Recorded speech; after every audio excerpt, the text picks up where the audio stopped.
ഈശോ മിശിഹായ്ക്ക് സ്തുതിയായിരിക്കട്ടെ. പ്രിയ കൂട്ടുകാരെ, ഇന്ന് ജൂലൈ 18 ജൂലൈ 18 ഒരു പ്രത്യേകതയുണ്ട്. ഇന്നാണ് കാതറിൻ ലെബോറയ്ക്ക് പരിശുദ്ധ അമ്മ ഒരു മെഡൽ കാണിച്ചു കൊടുത്ത് അത് ധരിക്കണമെന്ന് പറഞ്ഞ ഒരു ദർശനത്തിൻ്റെ ദിവസം. 1830 ജൂലൈ 18 രാത്രി 11:30 പാരീസിലെ ദുദ്ബാഗ് എന്ന സ്ഥലത്തെ ചാരിറ്റി സമൂഹത്തിൻ്റെ പള്ളിയിൽ അൾത്താരയുടെ അടുത്തായി ആദ്യമായി കാതറിൻ ലെബോറ പരിശുദ്ധ കന്യകയെ കാണുന്നത്. പരിശുദ്ധ കന്യകാമറിയം കാതറിൻ്റെ അടുത്ത് വരുമ്പോൾ വെള്ള വസ്ത്രം ധരിച്ച് കൈകൾ ഭൂമിയിലേക്ക് നീട്ടിപ്പിടിച്ച് ഒരു ഗ്ലോബിന്മേൽ സർപ്പത്തെ ചവിട്ടി നിൽക്കുന്നതായിട്ടാണ് പ്രത്യക്ഷപ്പെട്ടത്. പരിശുദ്ധ കന്യകയുടെ ചുറ്റുമുണ്ടായിരുന്ന ഒരു ഓവൽ ഷേപ്പിൽ "ഓ മേരി, അമലോത്ഭവ മാതാവേ, ഞങ്ങൾക്ക് വേണ്ടി അപേക്ഷിക്കണേ" എന്നെഴുതിയിട്ടുണ്ടായിരുന്നു.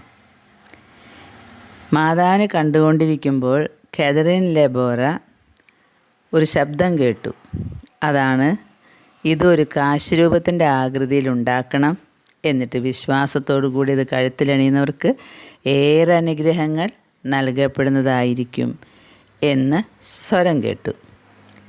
പിന്നീട് ആ ചിത്രം മറഞ്ഞു. അപ്പോൾ മറുപുറത്ത് എം എന്ന ഒരു അക്ഷരം, എമ്മിൻ്റെ നടുക്ക് മുകളിലായി ഒരു കുരിശ്, ആ കുരിശിൻ്റെ അടിയിൽ എമ്മിൻ്റെ ഇടയിലൂടെ ഒരു വാൾ, അതിനുമടിയിലായി 2 ഹൃദയങ്ങൾ, ഒന്നിന്മേൽ നിറയെ മുള്ളുകൾ, മറ്റതിന്മേൽ ഒരു വാൾ ഇറങ്ങിയിരിക്കുന്നു. ഇതായിരുന്നു കാതറിൻ ലെബോറ കണ്ടത്. ഇത് പിന്നീട് അത്ഭുത കാശുരൂപം, അത്ഭുത മെഡൽ എന്ന് അറിയപ്പെടാൻ തുടങ്ങി. ഈ അത്ഭുത മെഡൽ ധരിച്ചവർക്കൊക്കെ വലിയ അനുഗ്രഹങ്ങൾ ലഭിച്ചതായിട്ട് ചരിത്രത്തിലുണ്ട്. 1876 ഡിസംബർ 31 കാതറിൻ ലെബോറ മരണമടഞ്ഞു. വിശുദ്ധ കാതറിൻ ലെബോറയുടെ ശരീരം ഇന്നും അഴുകാതെ ഇരിക്കുന്നു. ഈ അത്ഭുത കാശുരൂപത്തിൻ്റെ ചാപ്പൽ പാരീസിലെ ദുദ്ബാഗ് എന്ന സ്ഥലത്താണ് സ്ഥിതി ചെയ്യുന്നത്. ഈ അത്ഭുത കാശുരൂപം കൊടുത്തിട്ട് പരിശുദ്ധ മറിയം ലെബോറയോട് ആവശ്യപ്പെട്ടത് ഫ്രാൻസിലെ വിപത്ത്, യുദ്ധങ്ങൾ ഇവ അവസാനിപ്പിക്കാൻ മാധ്യസ്ഥ പ്രാർത്ഥന നടത്തുക എന്നതാണ്. പ്രിയ കൂട്ടുകാരെ, അന്ന് ഫ്രാൻസിന് വേണ്ടി പ്രാർത്ഥിക്കാൻ പറഞ്ഞുവെങ്കിൽ ഇന്ന് അത് ലോകത്തിന് വേണ്ടി പ്രാർത്ഥിക്കാൻ ആവശ്യപ്പെട്ടിട്ടാണ് അമ്മ അത് നൽകിയത് എന്ന് നമുക്ക് മനസ്സിലാക്കാം. ധാരാളം പ്രാർത്ഥിക്കുവാൻ ഈ അത്ഭുത മെഡൽ സഹായിക്കും. ഇത് ധരിച്ചാൽ അമ്മയുടെ കുറേ അനുഗ്രഹങ്ങൾ ലഭിക്കും. ഇന്ന് നമുക്ക് കാതറിൻ ലെബോറയെയും പരിശുദ്ധ അമ്മ പ്രത്യക്ഷപ്പെട്ട് കൊടുത്ത മെഡലിനെയും ഓർക്കാം. ഒപ്പം ജൂലൈ 18 നമ്മൾ വിശുദ്ധ സിംപ്രോസയും 7 മക്കളും രക്തസാക്ഷികളായി മരിച്ചത് നമ്മൾ ഓർക്കുകയാണ്. ട്രാജൻ ചക്രവർത്തിയുടെ മതപീഡനം ആഡ്രിയൻ ചക്രവർത്തി തുടർന്നു.